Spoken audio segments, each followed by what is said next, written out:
Hey guys, how you doing? This is Rowland with the Ordinary Investor. Welcome. Today's topic is collaborative economics. So, have you ever wondered why we sometimes don't want to work together to achieve wealth?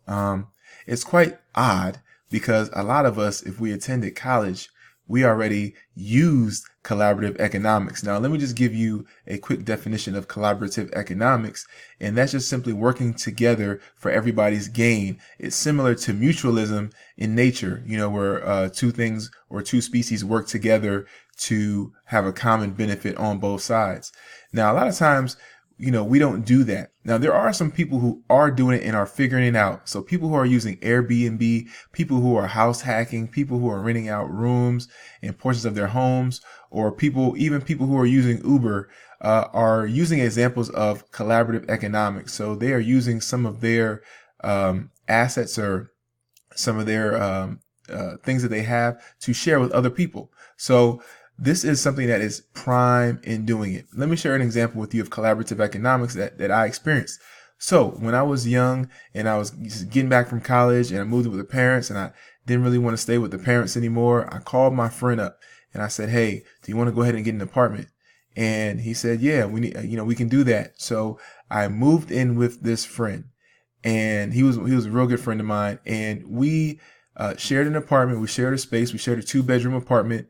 And it was some of the best saving years of my life. Some of the best saving years of my life. And, we were able to save money. We were able to work, build up a cushion to the tune where I could eventually go ahead and buy a place not too far down the road. And a lot of times we just simply don't do these things. We don't think about them. And they're things that we used to do in the past. In the past, let me give you an example. This is just for me. When we were in college, we were sharing dorm rooms and bathrooms, and we were paying a whole lot of money to do it.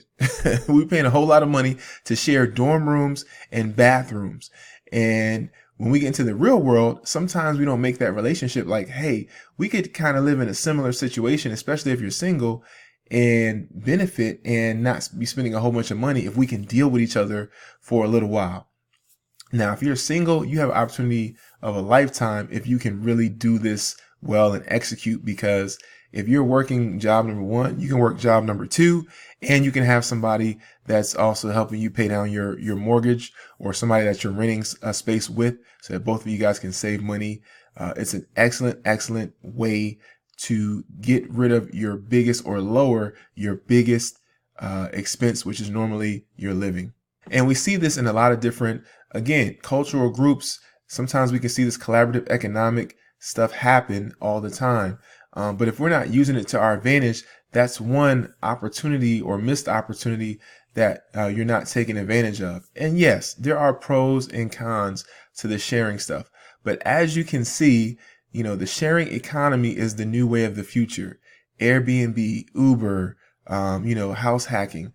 All this stuff is the way of the future. So why not use it to your benefit? When I was in Cleveland, Ohio for a little bit, I was living in an apartment, and I was actually living in an apartment with a guy who had 2 or 3 properties. And he was just explaining to me how he started off renting a duplex. He lived in one side and rented the other side. And throughout that experience, he was able to accumulate multiple and acquire multiple properties in the same way. And it started from sharing and being able to have that benefit of not paying a high mortgage or having somebody else pay your mortgage for you, if that's your scenario. Any way you see it, there's a benefit. Whether you're the person that's renting the place or whether you're the rentee, it doesn't matter what side you're on. It may seem like the person who is, owns the home is getting the great end of the spectrum. And, maybe they are, but you know what? They're also taking the risk too. So make sure you keep that in mind, that the person who owns the mortgage or has the house, they take the biggest risk. If you're a rentee, and you get a nice situation where you get a low cost of living, hey, you're benefiting too. Not only that, but if you know the person that you're living with, your money is now, instead of going to a stranger, it's going to somebody who you know.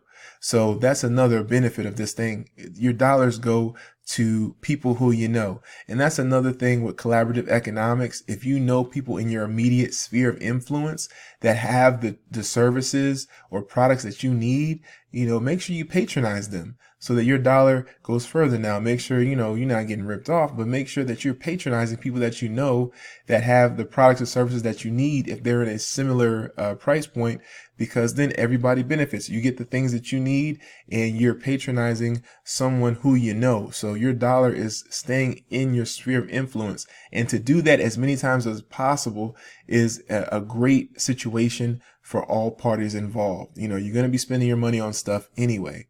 So let's be sure to use collaborative economics to our advantage. Just wanted to talk about that. Money can be a mutually beneficial thing. It doesn't have to be give and take or somebody's taken from the other. It can be something that is shared. So this is my point on collaborative economics, and having your money go within your sphere of influence or within your family or within your cultural group or whatever. Make sure you use it. Make sure you're just aware of those things. This is Rowland Webb with The Ordinary Investor. If this information was good for you, please make sure to like, share, or subscribe. And you can get more resources if you go to theordinaryinvestor.com. Again, go to theordinaryinvestor.com to get videos, courses, and events. Thank you. Take care.